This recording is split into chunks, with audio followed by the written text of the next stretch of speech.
All right. How's it going, everybody? This Ed Puzzle video should really help you to understand the lesson that we're going to be reading about in social studies today and this week. Um, so pay really close attention because obviously you're going to be doing your Ed Puzzle video, but also later today when you do the reading, I think this will really help you. Okay. So we've already talked about the Boston Massacre, which we know Paul Revere engraved in a way to make it look a lot more like a massacre than maybe it really happened. We did read about that. Um, we also read about the Boston Tea Party, where, excuse me, after the Townshend Act was repealed, the only tax remaining was the tax on tea. And the colonists still were not very happy about this because the tax, not only was it a tax, but also the law said that the colonists could only buy tea, British tea, from the British East India Tea Company. And the colonists didn't like being told they could only buy from one tea company.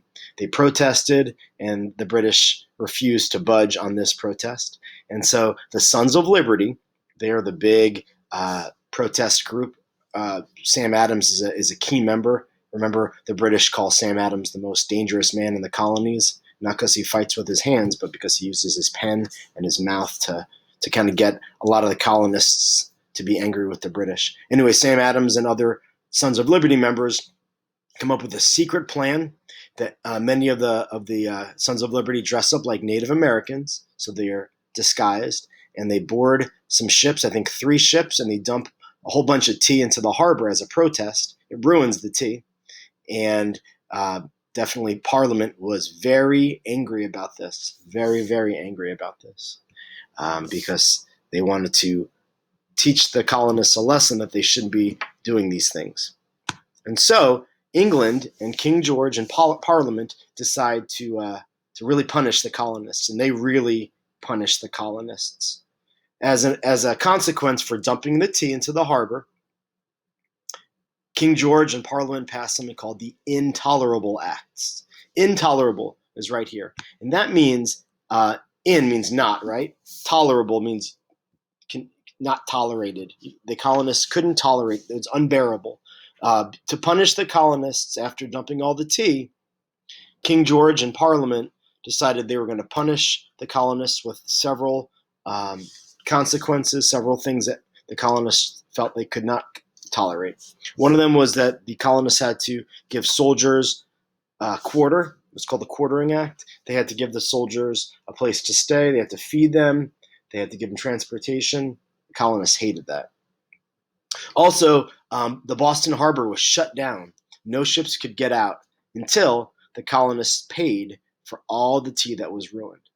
And that was a big problem because many people in Boston were really, they needed that harbor so that they could go and sell their things. Many colonists lost their jobs. A lot of people were going hungry because they required food to come in from the harbor. So it was a really huge consequence.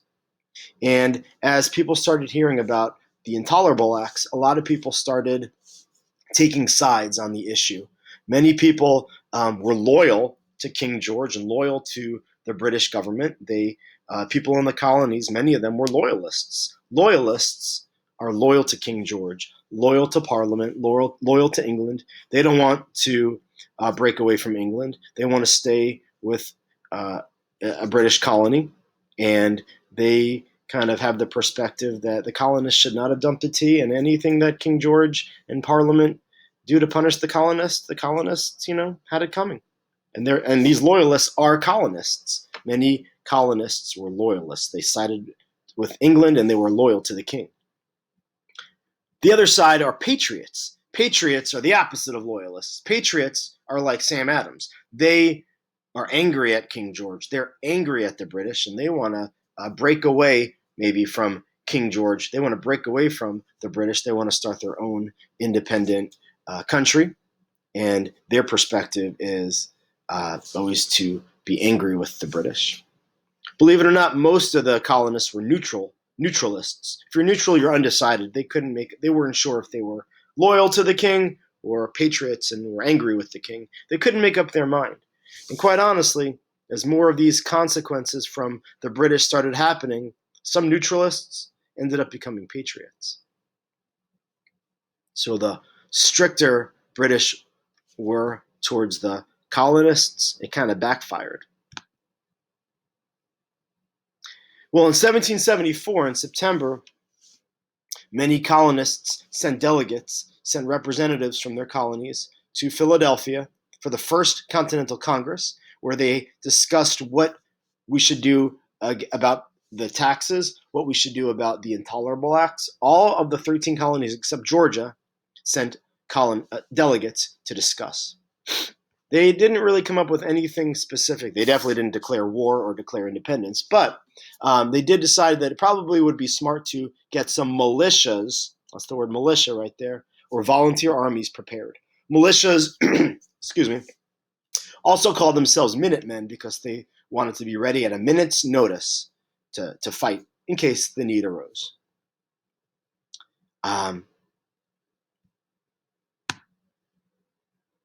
Then in 1775, there was news. The British heard about all of these militias and Minutemen, and they were a little nervous about that. They wanted to kind of get that stopped right away.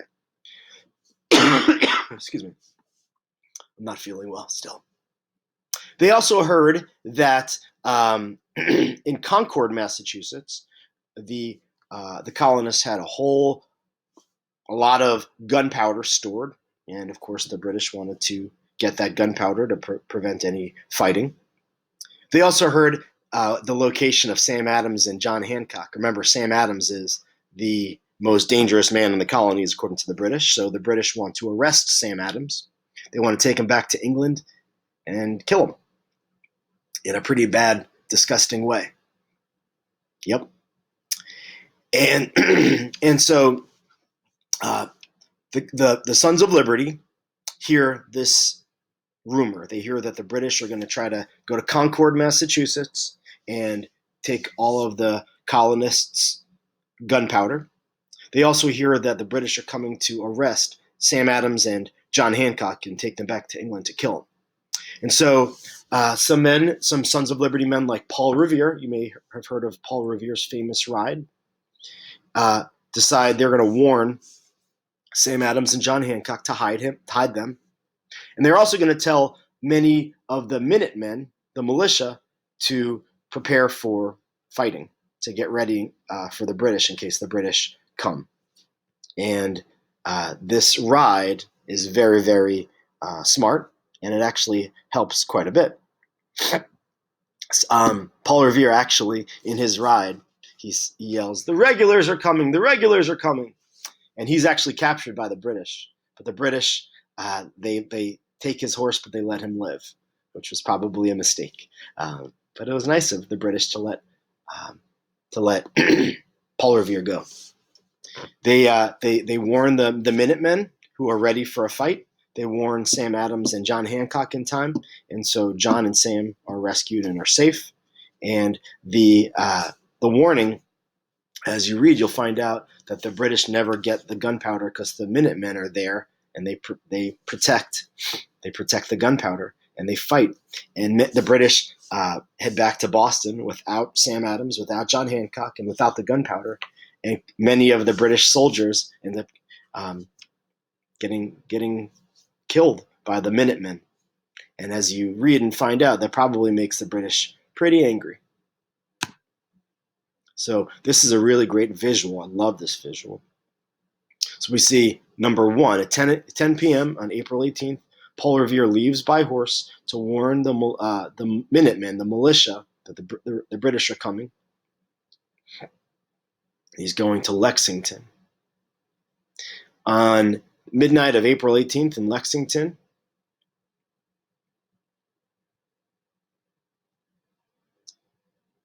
Revere does arrive.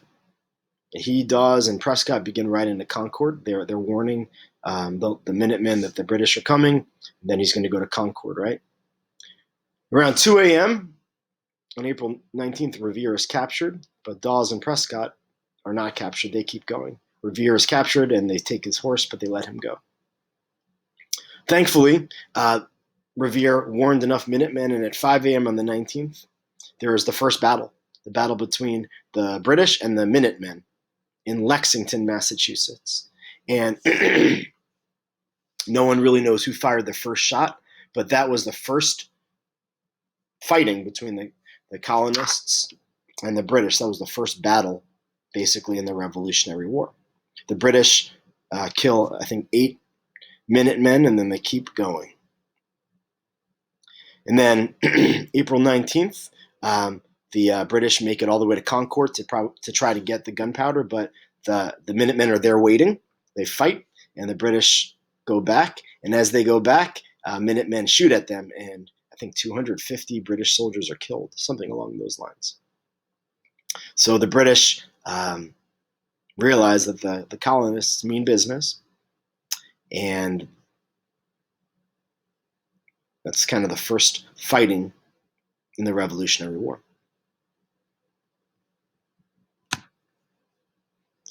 And after that, another battle happens. It's called the Battle of Bunker Hill. And it happens not long after Lexington and Concord. And even though the British technically win that battle, many more British soldiers are killed than Minutemen. And it's the third kind of battle. And although we have not declared independence, we have not declared war against England, that's the third battle. And it kind of lets the colonists know and the British know that war, real war between the British and the colonists might be starting pretty soon. So in this lesson, we learned about how the Boston Tea Party, which was a pretty bold protest by the Sons of Liberty, angered the British and got the British to pass the Intolerable Acts, which really made a lot of colonists angry, and it turned a lot of neutralists probably into patriots. And then how after that, how the British soldiers who wanted to get the gunpowder and arrest Sam Adams and John Hancock, how that ended up starting a couple battles, and how those couple of battles started another battle, and before you know it, we're getting close to a real all-out war of the British versus the colonists. And I hope this lesson was helpful for you, and I hope that it will help you on your reading assignment later today.